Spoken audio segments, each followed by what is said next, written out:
Boa tarde, então. Retomando aqui, boa tarde para o pessoal que está em casa, que já deve ter almoçado ou está almoçando.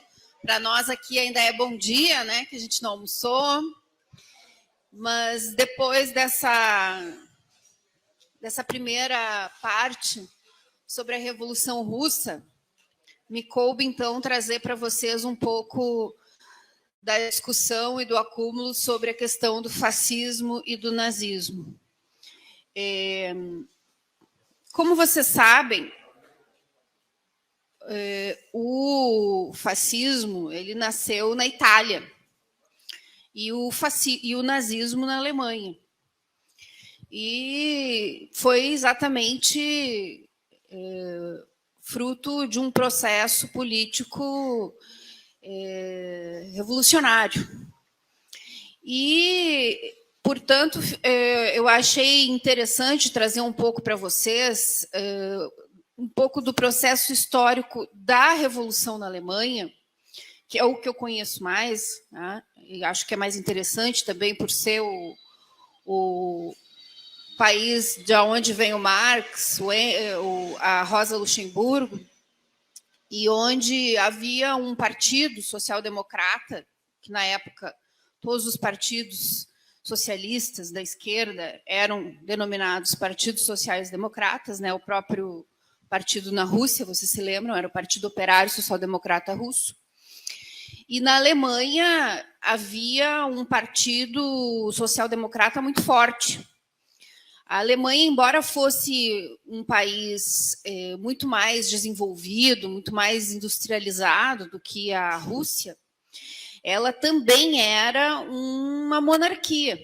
Né? Também havia uma monarquia controlando o poder na Alemanha, um rei, Guilherme, rei da Prússia, imperador alemão.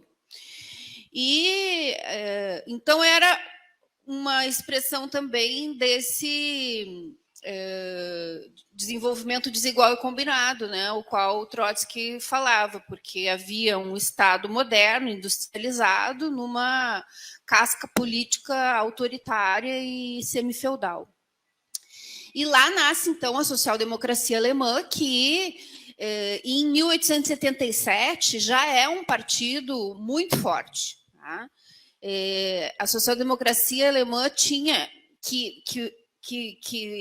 cuja fundação, né, o próprio Marx foi parte, o Engels também, foi uma fusão que ocorreu no Congresso de Gotha. Inclusive, tem um texto do Marx sobre que é a crítica do programa de Gotha, que é um texto bastante famoso, que é uma crítica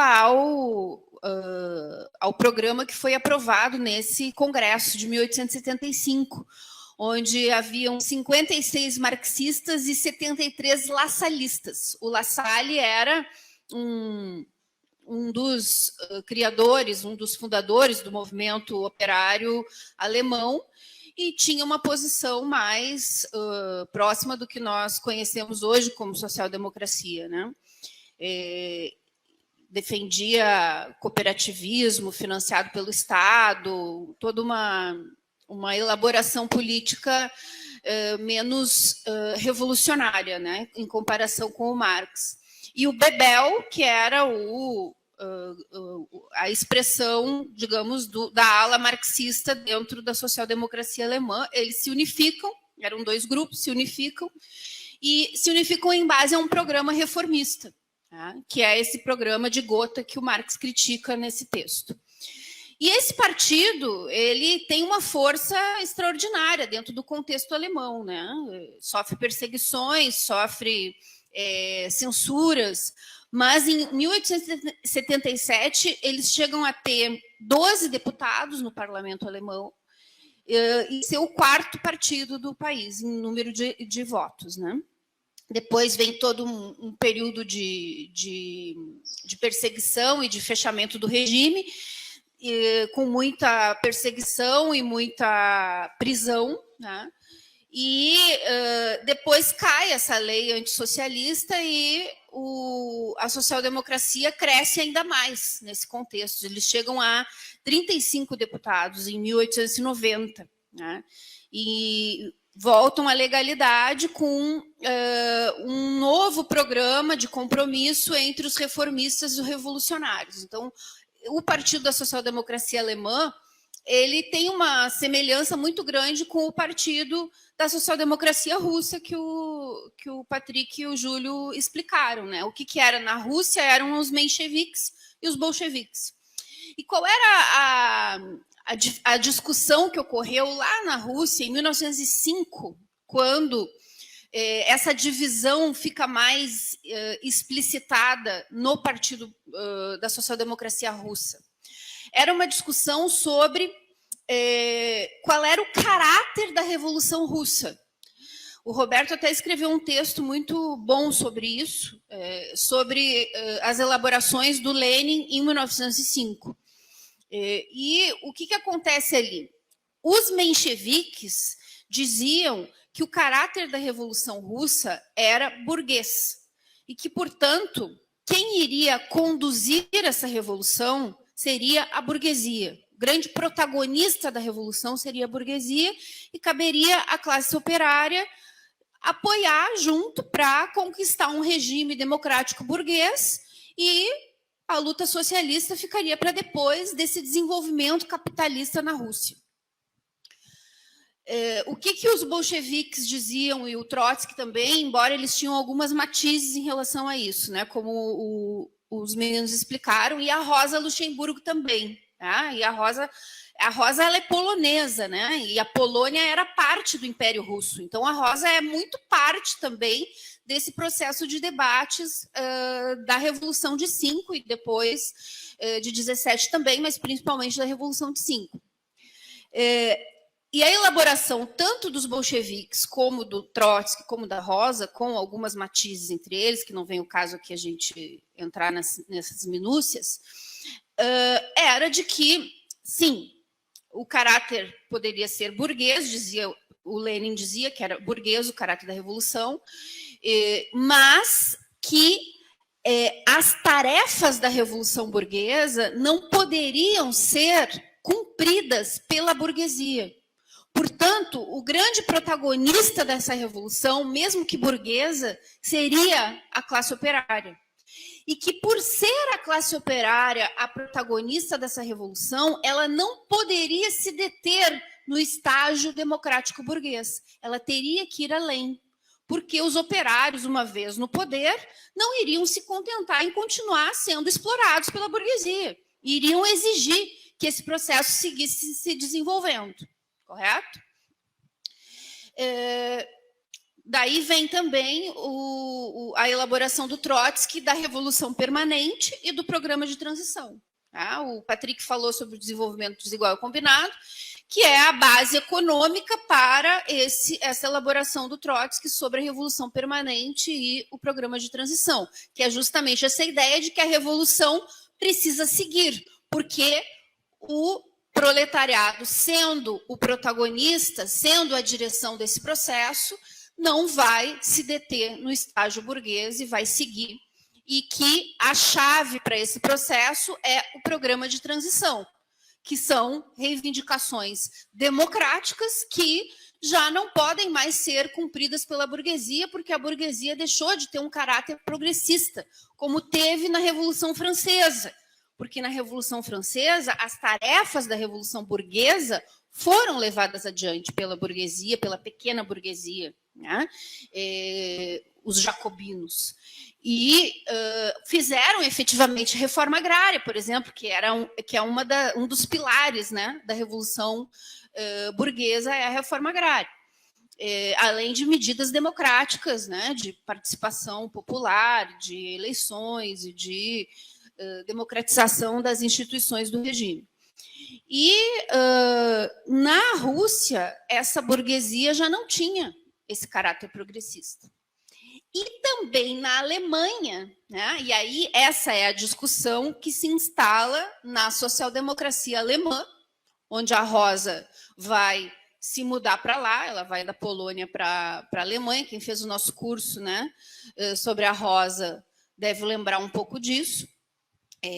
que a Rosa foi para a Alemanha, se tornou uma professora lá dentro do partido, se tornou uma teórica, se tornou uma dirigente, e foi integrar a ala esquerda da social-democracia alemã, que também ela, principalmente a Rosa, fazendo todo um embate com o Kautsky, que foi a expressão mais conhecida do reformismo dentro da social-democracia alemã, que era justamente um debate semelhante a esse. Né? Qual era o caráter da revolução na Alemanha, quem seria o protagonista dessa revolução e aonde essa revolução poderia chegar.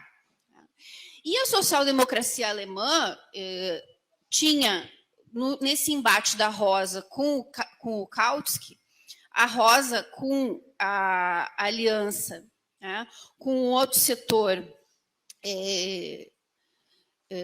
na verdade era com a aliança com o Kautsky, o Bernstein, me confundi. O Bernstein, que era a expressão da ala direita da social-democracia alemã. E a Rosa faz esse embate com o Bernstein com o apoio do Kautsky, que era o pântano. A Rosa chamava ele de pântano, porque ele era sempre o meio termo ali entre os dois. Depois ele vai ficar bem conhecido como uma expressão da direita também, da social-democracia. Né? Mas nesse momento ele faz esse papel de pântano, mas ele apoia a Rosa nesse embate contra o Bernstein. E aí a discussão também é qual é a tarefa da revolução na Alemanha. Né? E o Bernstein, então, defende que é todo um processo de humanizar o capitalismo, porque não havia condições de a classe operária tomar o poder e fazer uma revolução socialista.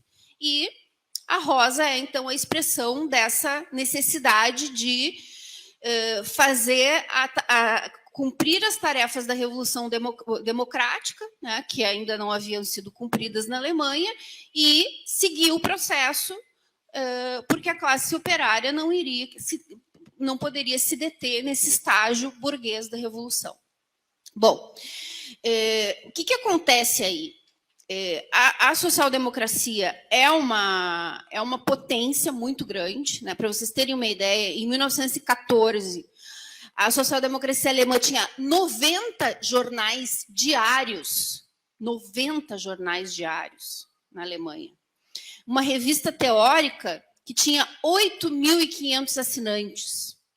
O jornal oficial, que era o Vorwärts, tinha 143 mil assinantes. Tá?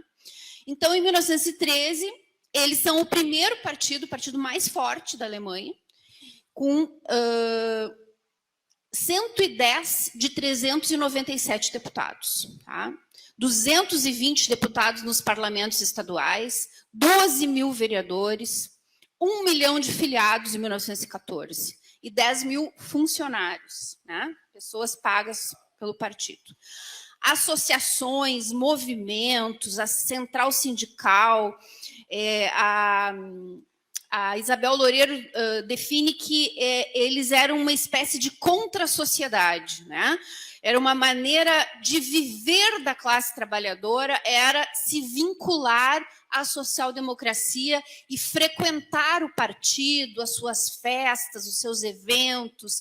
Tem um filme da Rosa Luxemburgo muito interessante, que até mostra ela num desses bailes que eles promoviam. Né?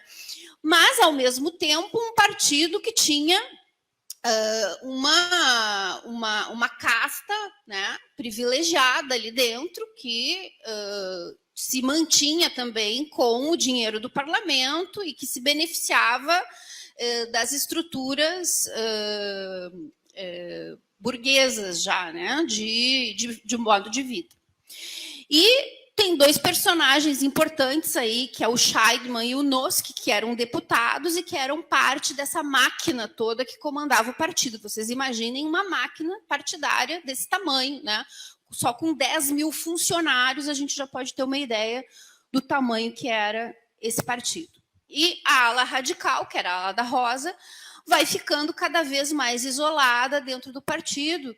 E quando estoura a guerra, é que tem a grande cisão. Tá? Porque o Júlio falou sobre os créditos de guerra. O que eram os créditos de guerra?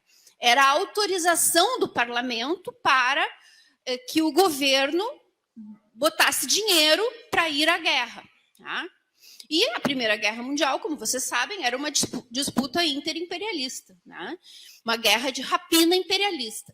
Então, a posição dos revolucionários era de não apoiar a ida à guerra, né? Era contra esse nacionalismo chauvinista de apoiar a sua própria burguesia nacional e jogar a classe operária para o inferno das trincheiras de guerra. Só que, bom, vocês imaginam que não era fácil essa posição, né? Sempre que tem uma guerra, sempre que tem uma disputa desse tipo, há, né, um sentimento no povo de defesa da pátria. Né?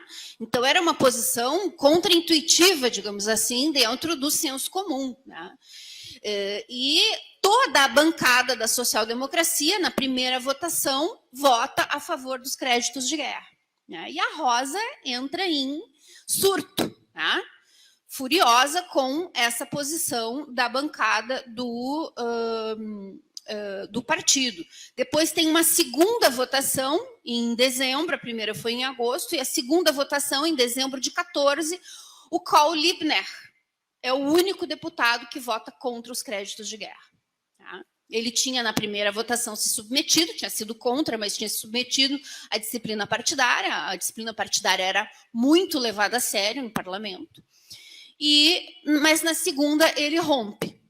E aí começa o racha dentro do partido, que vai culminar lá em janeiro de 17, com a expulsão de todo um setor, né, que vai ficar conhecido como os independentes, onde está o Kautsky, onde está a Rosa, mas a Rosa organizada no seu grupo próprio chamado Espartaquistas, como se fosse o mês dentro do PT ainda.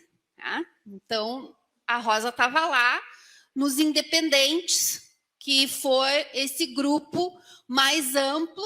Tá?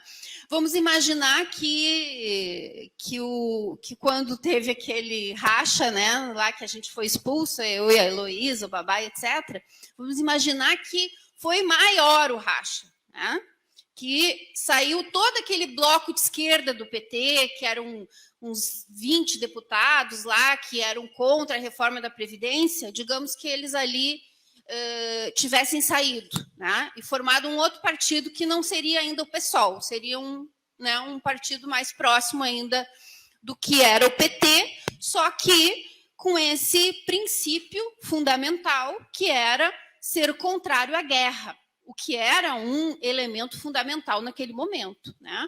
Porque era justamente o início desse processo de fomentação de um nacionalismo chauvinista de defesa das suas próprias burguesias, e foi um processo que tomou conta da social-democracia no mundo inteiro. Né?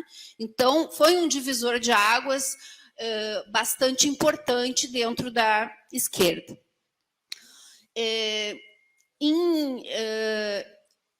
Dentro desse Partido dos Independentes, onde está a Rosa organizada no seu grupo, né, tem todo um debate aí sobre o que fazer diante do processo revolucionário que vinha ocorrendo na Alemanha. Por quê? Porque a Revolução de Fevereiro na Rússia não passa incólume na Alemanha.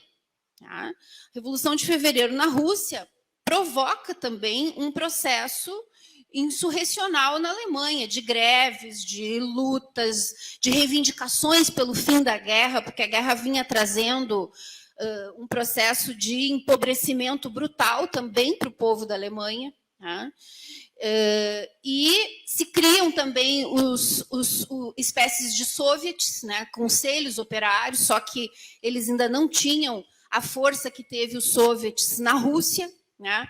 Importante ressaltar que os soviets na Rússia eram um organismo de duplo poder. Né? Agora vai voar todas as minhas coisas, eu vou me perder depois. Bota uns copinhos aí por cima. Os soviets na Rússia eram organismos de duplo poder que tinham os operários comandando e disputando com o governo quem dirigia o país. Tá? Na Alemanha ainda não é isso, nesse estágio, tá? Mas surgiram também os conselhos. E com a Revolução de Outubro, então, o Trotsky, inclusive, é o chefe da delegação russa que vai negociar a paz com a Alemanha. Tá? Uma paz, como eles chamam, paz sem anexações, né? Que era sem ninguém ceder o terreno para ninguém. A essas alturas, a Alemanha ainda é uma monarquia, né? Mas já com uma dificuldade enorme de seguir governando. Né? A guerra, ela está perdida para a Alemanha. Né? Só que o Kaiser, né, o rei, ele segue mentindo para o povo de que eles vão ganhar a guerra. Eles vão ganhar a guerra, eles vão ganhar a guerra. Só que, no fronte, a Alemanha está sendo dizimada. Então, muitas derrotas militares. O Kaiser é obrigado a chamar um governo de coalizão.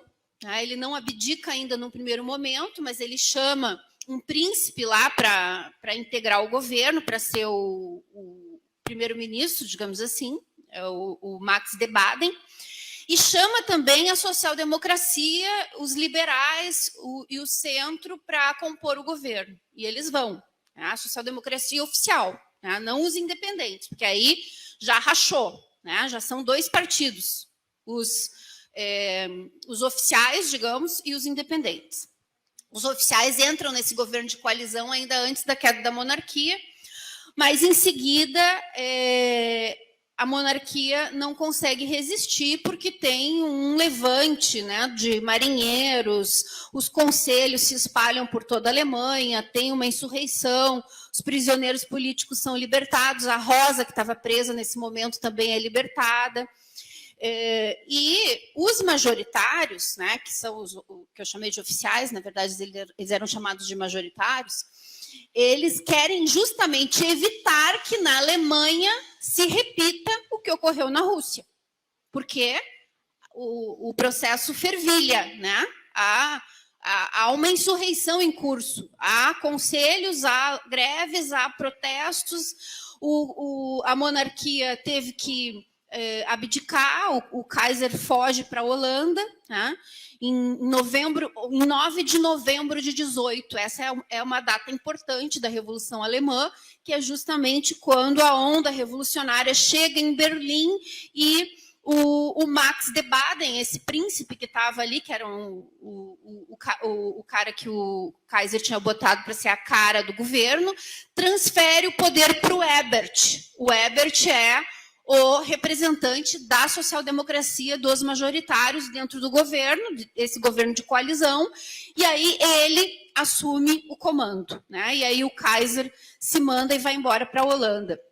Então aí tem uma revolução vitoriosa, uma revolução democrática vitoriosa, que a gente pode fazer um paralelo com fevereiro da Rússia, tá? Onde derruba a monarquia e o Partido da Social-Democracia Majoritária, que é o SPD, chama os independentes para entrar no governo também. Né? Esse que tinha sido o racha, onde a Rosa estava lá dentro com seu grupo próprio, os espartaquistas. Bom, os espartaquistas são contra entrar no governo, mas eles entram, não os espartaquistas, né? Os independentes entram no governo.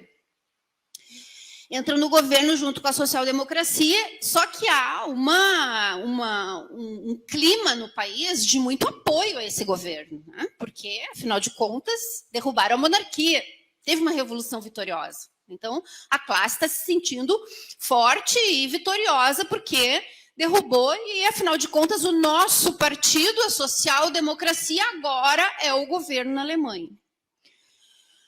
Bom, aí, nesse nesse processo todo, esses conselhos, né, que de fato já tinham ganho um caráter de duplo poder, como ocorreu na Rússia em fevereiro, nesse momento há também um duplo poder na Alemanha. Só que o que acontece? Diferentemente da Rússia, na Alemanha não tinha um partido bolchevique e não tinha um Lenin. Tinha a Rosa, mas não tinha o Lenin.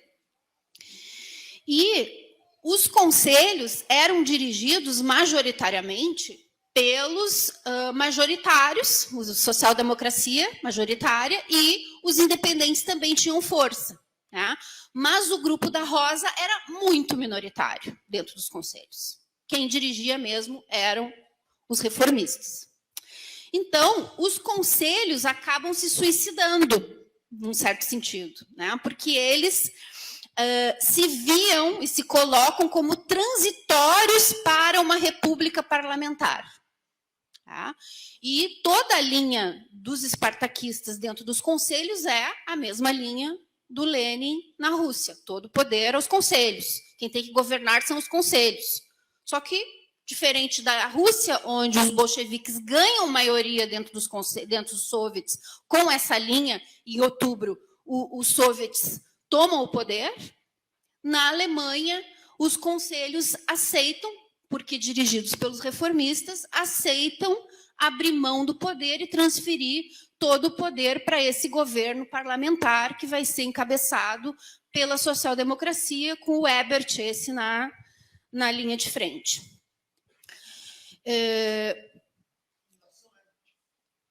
Que tem uma fundação chamada Ebert. Inclusive, me convidaram uma vez para um evento. Eu tive que ir. Bom, esse processo todo ele é importante porque o desenlace dele vai fortalecer o surgimento do nazismo. Por quê? Bom, a guerra termina com a derrota da Alemanha. Quem está no governo é a social-democracia. Mas os militares têm um peso muito grande dentro do governo. E eles fazem toda uma manobra, porque eu disse para vocês que antes lá mentiam para o povo de que a Alemanha estava ganhando a guerra, né? E depois a Alemanha tem que assinar um tratado de paz que é vexaminoso. Né? O Tratado de Versalhes coloca a Alemanha debaixo do cu do cachorro. Tá? Com pesadas reparações para os países vitoriosos, tá?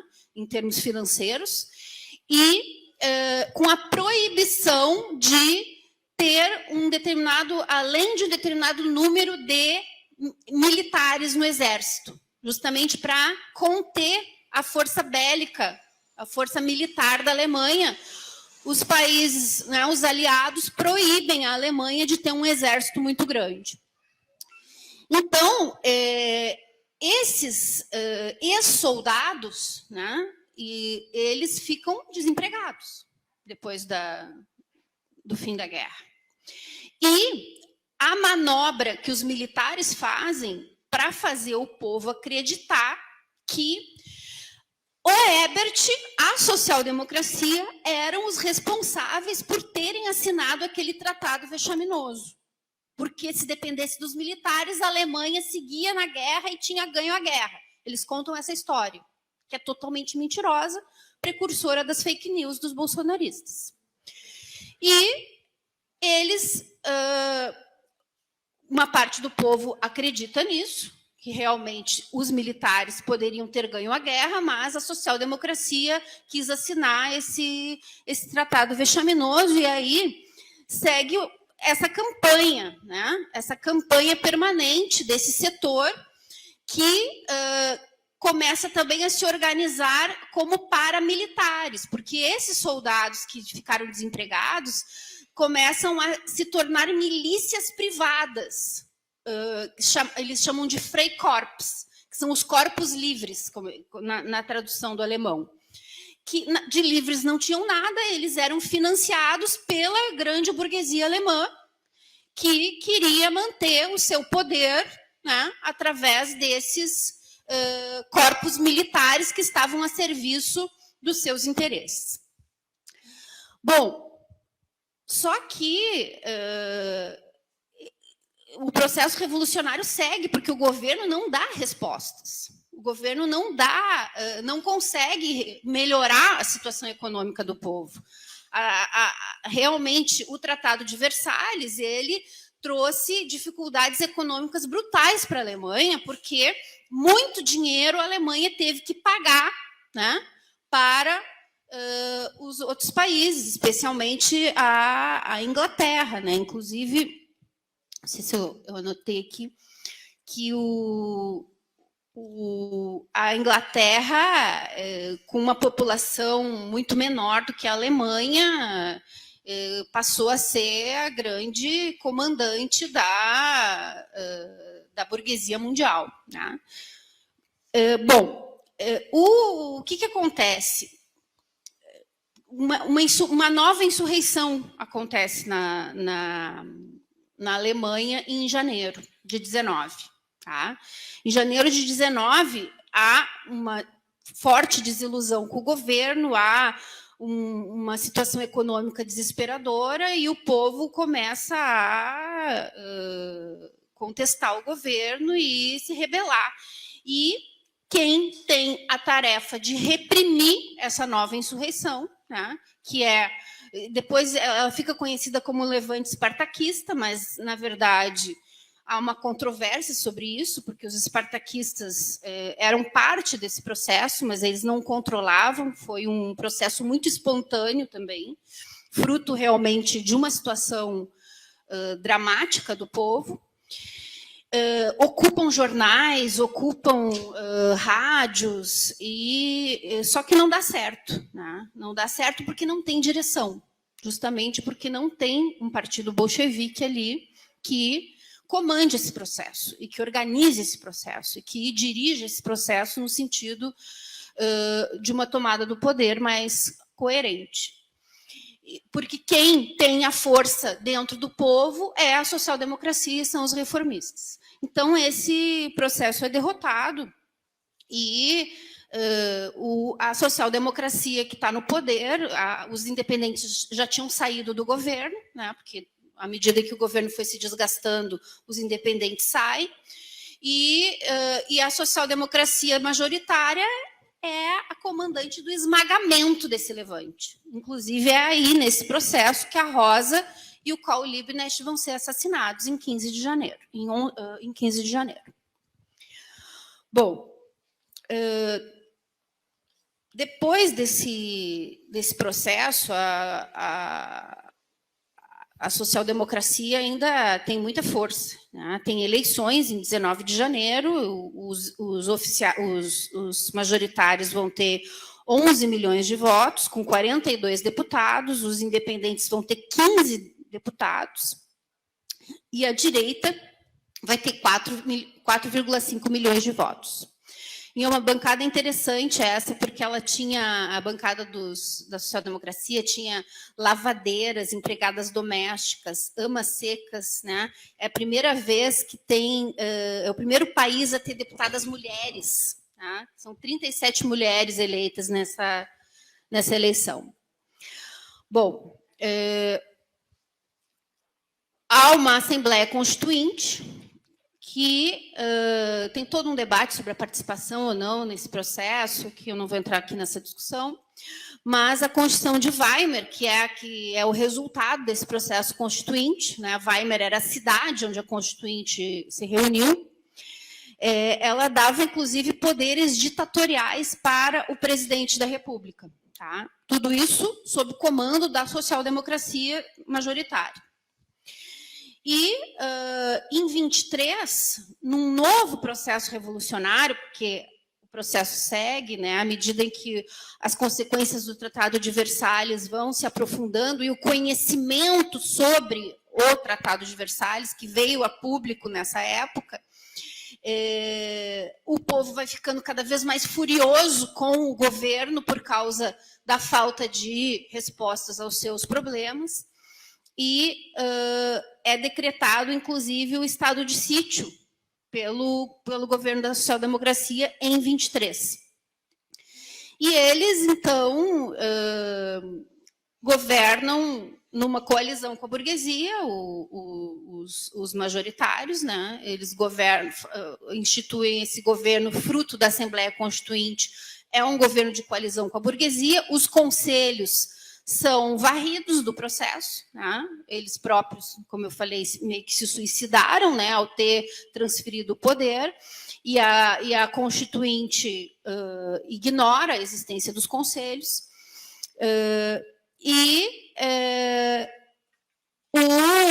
a ideologia nacionalista, né, começa a se fortalecer a partir desse conhecimento que o povo vai ter. Só em 1919 vai ter conhecimento total dos termos do Tratado de Versalhes. Tá? E aí, com esse mito que eu falei das fake news, que eles chamam de mito da punhalada nas costas, né?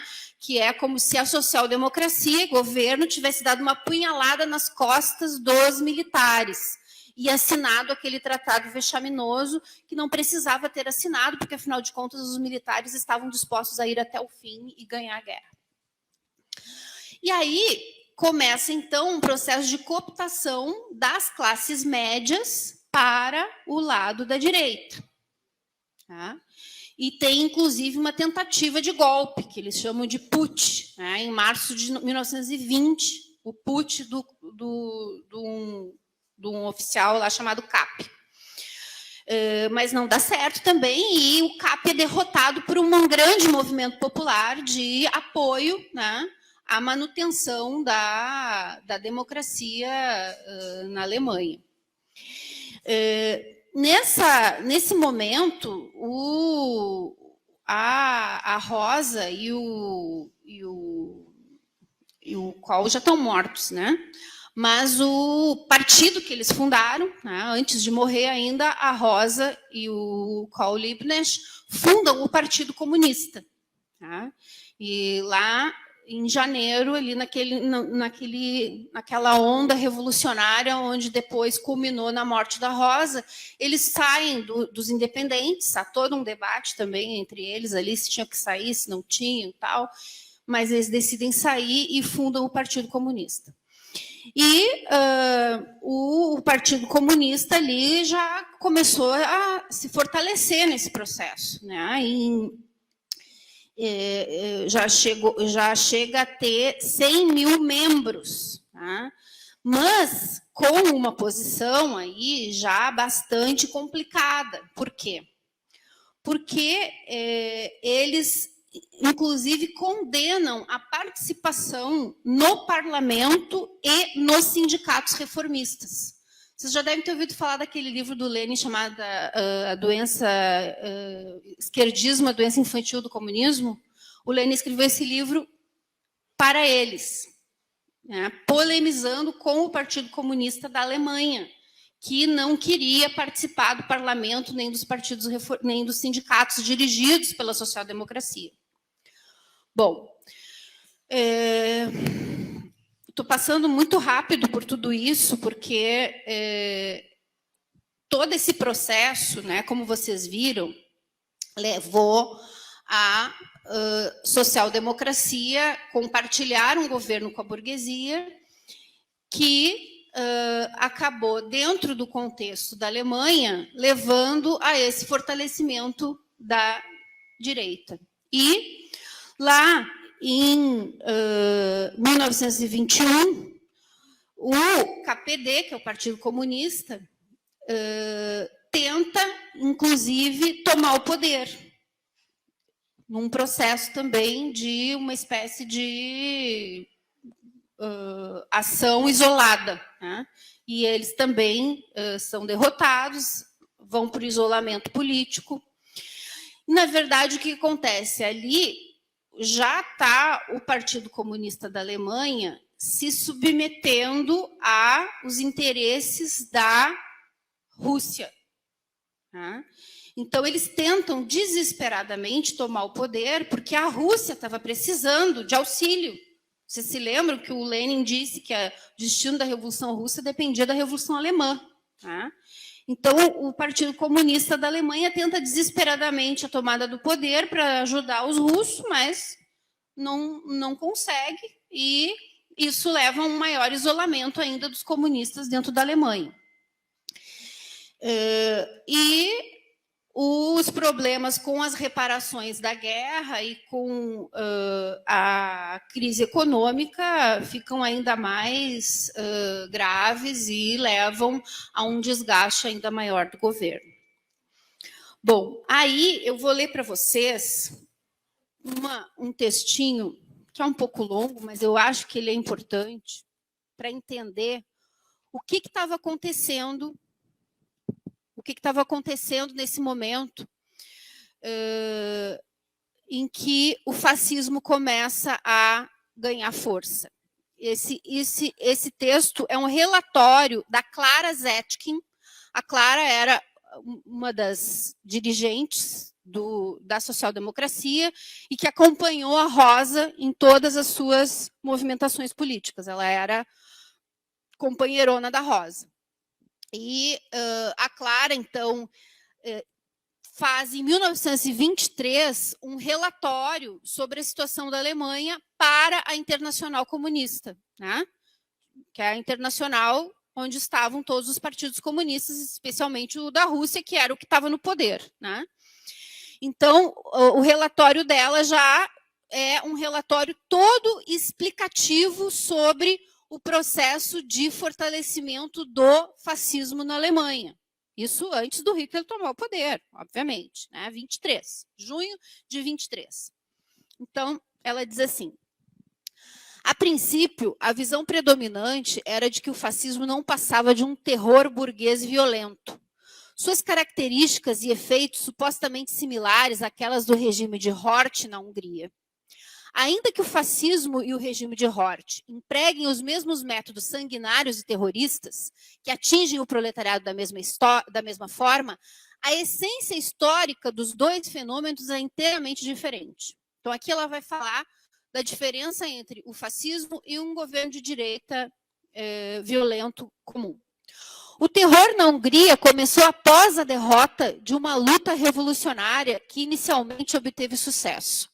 Por um momento, a burguesia tremeu perante o poder proletário. O terror de Horthy emergiu como uma vingança contra a revolução. O sujeito dessa vingança foi uma pequena casta de oficiais feudais. O fascismo é significativamente diferente disso. Não é, de forma alguma, a vingança da burguesia contra o levante militante do proletariado. Em termos históricos, visto de forma objetiva, o fascismo apresenta-se muito mais como uma punição pelo fato de que o proletariado não tenha sustentado e aprofundado a revolução que foi iniciada na Rússia. Porque toda a luta política que os espartaquistas, né, fizeram junto à social-democracia era para que o processo da Alemanha acompanhasse a Revolução Russa. Né? Inclusive, tem até um texto da Rosa criticando os bolcheviques por algumas medidas autoritárias, né, que eles tomaram no processo revolucionário, que era parte do embate que ela estava travando para ganhar a classe operária alemã para o projeto de tomada do poder. Né? Porque ela queria mostrar que o que estava acontecendo na Rússia, em termos de cerceamento de liberdades democráticas, era uma contingência da Rússia, não era um modelo a ser seguido na Alemanha. Né? Porque daí toda a social-democracia dos majoritários fazia a propaganda na Alemanha de que, olhem, o que vocês querem de chegar aqui? Vocês querem os bolcheviques aqui? Pois tem censura, tem perseguição, tem fechamento de jornal. A burguesia lá na Rússia foi calada, né? Foi calada porque ela estava tentando derrubar o governo, né? Estava tentando fazer a contra-revolução. Os bolcheviques tiveram que tomar medidas para evitar que a contra-revolução fosse vitoriosa. Tinha uma guerra civil em curso na Rússia naquele momento. Então, a Rosa explica tudo isso justamente nesse texto, né, que é a Revolução Russa. Porque ela está disputando a política de que, na Alemanha, era preciso desenvolver o processo revolucionário para a tomada do poder nos modelos dos bolcheviques.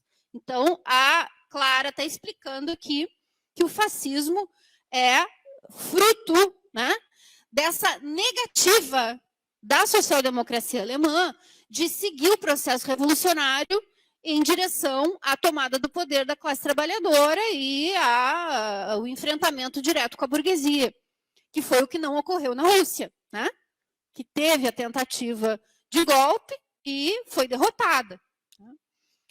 Bom, a concepção de que o fascismo é meramente uma forma de terror burguês, apesar de sustentada por algumas alas radicais do nosso movimento, é mais característica da perspectiva dos muitos sociais-democratas reformistas. Para eles, o fascismo não passa de terror e violência, mais que isso, um reflexo da burguesia contra a violência desencadeada que a ameaça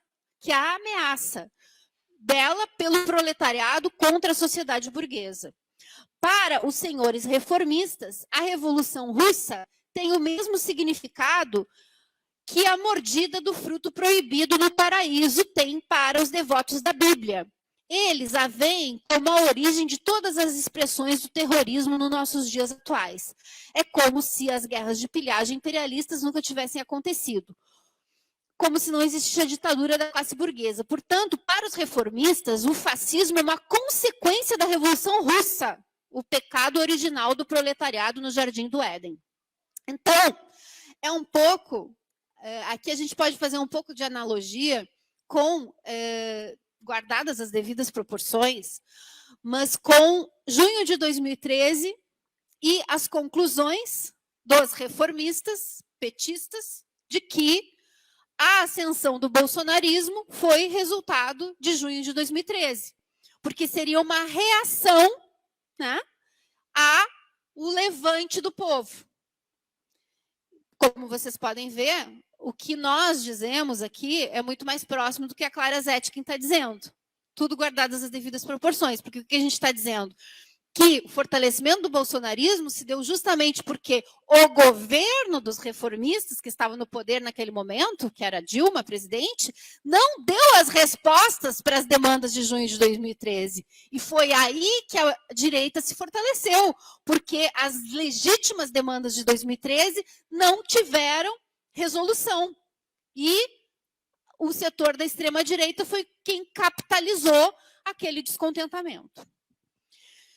O que está por trás de toda essa concepção? A fé reformista na força inabalável da ordem capitalista e no domínio de classe da burguesia, junto à desconfiança e covardia direcionada ao proletariado como uma força consciente e irresistível da Revolução Mundial.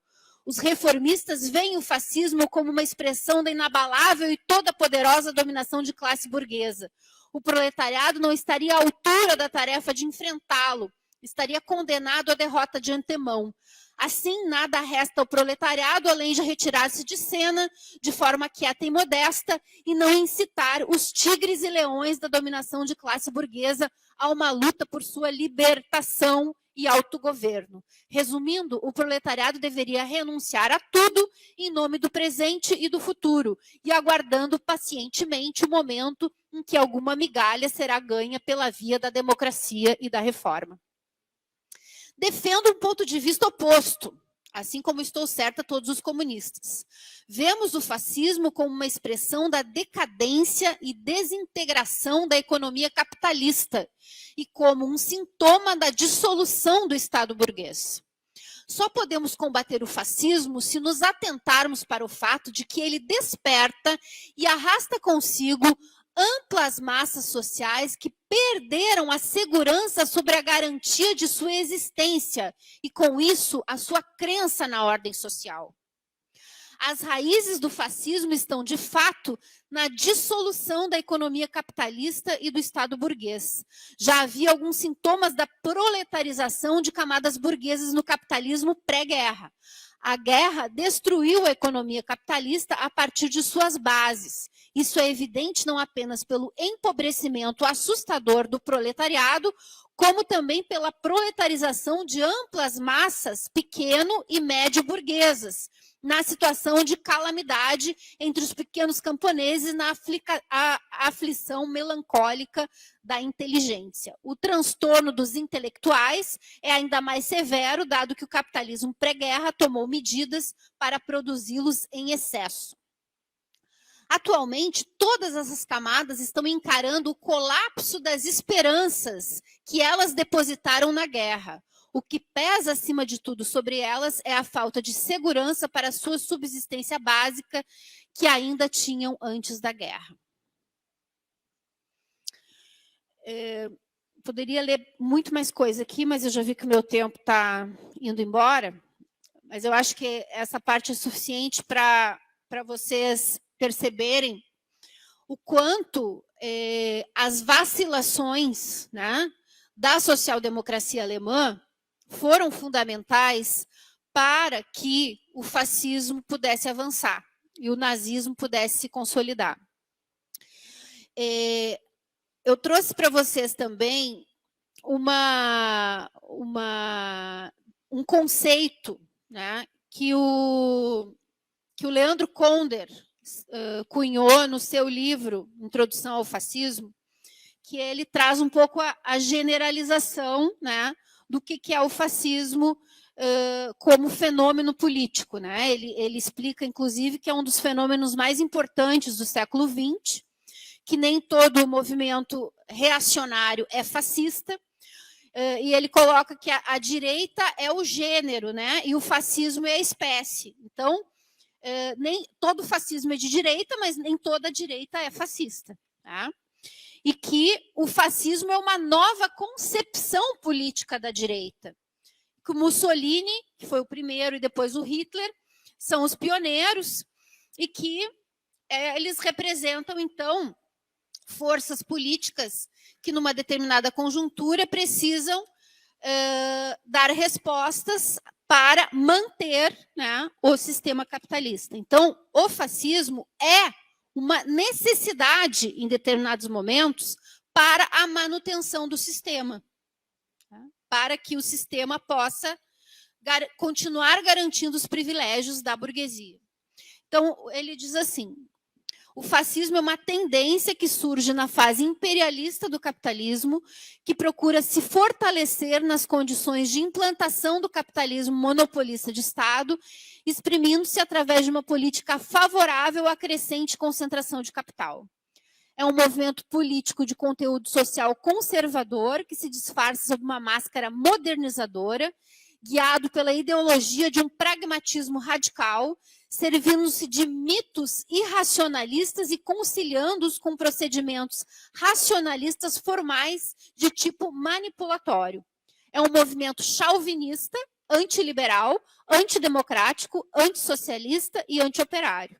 Seu crescimento pressupõe condições históricas especiais, uma reparação reacionária que tenha sido capaz de minar as bases das forças potencialmente antifascistas, enfraquecendo sua influência junto às massas.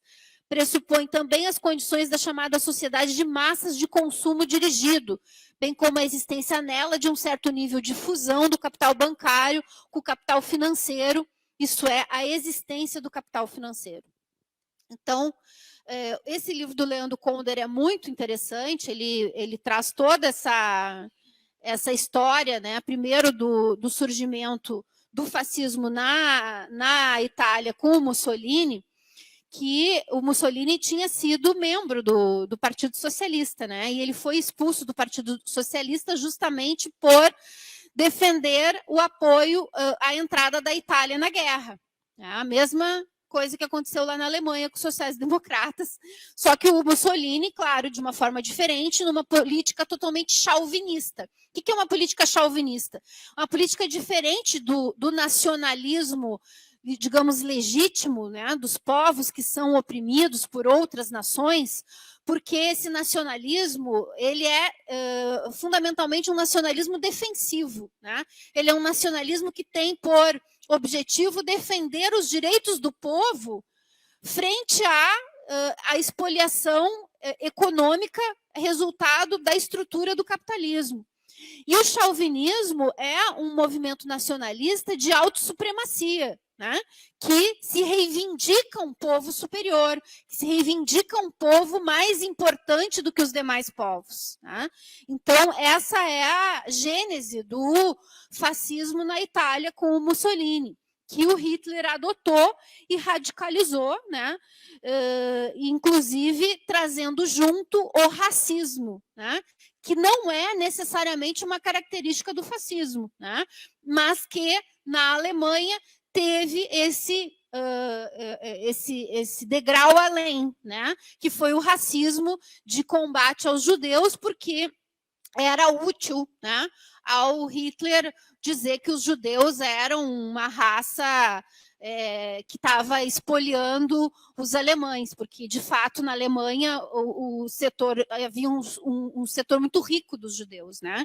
E que, de fato, tinham condições econômicas melhores do que grande parte do povo alemão.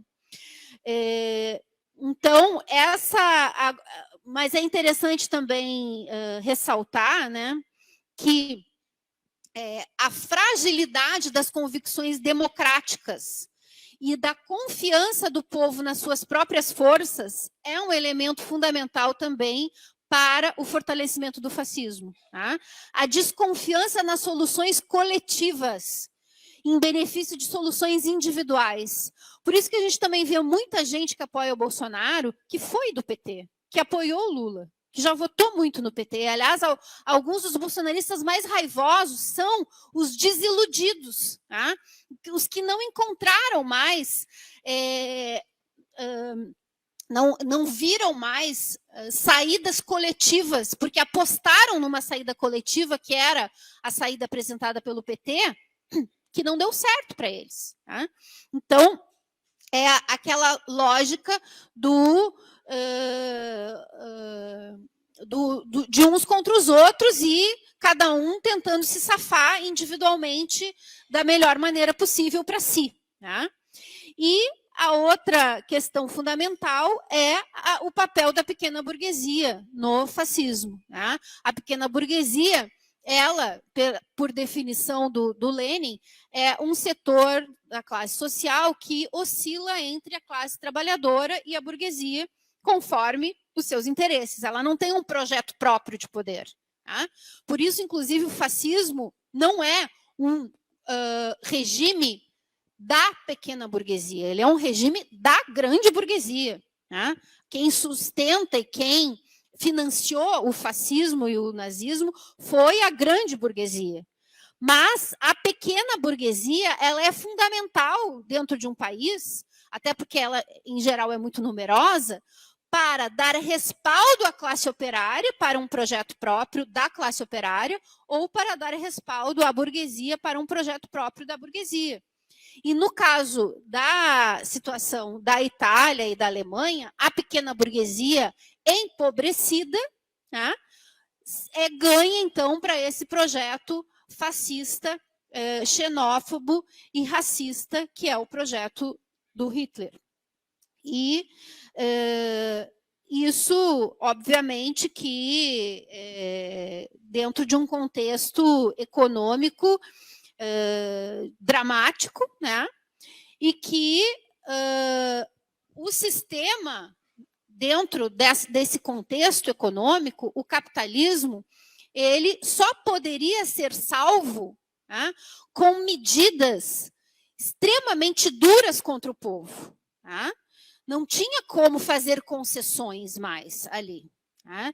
Diferente de outros momentos do capitalismo, em que havia condições de fazer concessões à classe trabalhadora, naquele pós-guerra não havia condições de fazer concessão.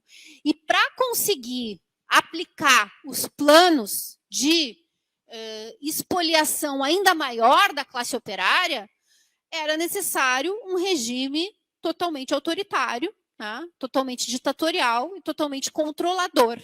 Tá? E aí o fascismo também é precursor da grande comunicação de massas, né? O Goebbels, que foi o grande propagandista do Hitler, é talvez um similar a esse americano do Bolsonaro, né? O Bannon. Então, é a mesma lógica, né, e ali na época do Hitler, era o rádio, né, que estava surgindo. Inclusive, o Hitler faz um programa de distribuição massiva de rádio para toda a população, né, porque as mentiras, as fake news, toda a ideologia nazista era disseminada através dos meios de comunicação, especialmente do rádio. Então, aqui no Brasil, né, a gente pode concluir de tudo isso que, bem, o Bolsonaro não conseguiu instituir um regime fascista no Brasil. A burguesia que se dividiu, mas a maioria da burguesia não deu sustentação à intenção do Bolsonaro de instituir um regime fascista, né, porque não havia a necessidade. Tá? Não havia a necessidade para a burguesia manter a sua dominação a instituição de um regime fascista. Por quê?